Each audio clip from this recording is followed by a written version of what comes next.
Hi hello నమస్తే అండి. మీరు చూస్తున్నారు సిఆర్కే వీడియోస్ 16. ఈరోజు వీడియోలో మదనపల్లికి సంబంధించి మొదటి రౌండ్లో ధరలు ఎలా కొనసాగుతున్నాయి, ఏమి ఎట్లా అనే విషయాలన్నీ కూడా ఈ వీడియోలో తెలియజేస్తాను.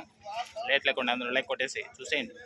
ఈరోజు 5వ తారీఖు మే నెల 2026 మంగళవారం. ఈరోజు ధరలు చూసుకుంటే నేటితో పోలిస్తే తగ్గాయని చెప్పాలి. ముందుగా సెకండ్ రకం అంతా కూడా ఎక్కువగా 220-30 పైనుంచి 250, 60, 70, 80 లోపు ఈ సెకండ్స్ అనేటివి ఎక్కువగా నడిచాయని చెప్పొచ్చు. ఇంకా ఫస్ట్ క్వాలిటీలు అంతా కూడా 290 నుంచి 300, 310, 20, 30 ఈ విధంగా ధరలు అయితే కొనసాగాయి. అదేవిధంగా ఈరోజు ఇప్పటి వరకు జరిగిన యాక్షన్ ప్రకారం టాప్ ధర విషయానికి వచ్చినట్లయితే 345 రూపాయలు అండి. 345, 340 ఇది మొదటి రౌండ్కు సంబంధించి టమాటా ధరల వివరాలు. ఇంకా లైక్ కొట్టేసండి. కొత్త వాళ్ళంతా సబ్స్క్రైబ్ చేసుకుని బెల్ బటన్ అయితే ఆన్ చేసి పెట్టేసుకోండి. ఇంకా రెండో రౌండ్లో వేలం జరగాల్సిన మండీలు చాలా ఉన్నాయి. ఇప్పటి వరకు అయితే 345 రూపాయలు సూపర్ టాపు. Thank you. రెండో రౌండ్ వీడియో కోసం అయితే వెయిట్ చేయండి. ఎందుకు తగ్గాయి ఏమెట్లా అనే సమాచారం కూడా రెండో రౌండ్లో తెలియజేస్తాను. రెడీగా ఉన్నాను చూడడానికి. Okay, thank you and bye.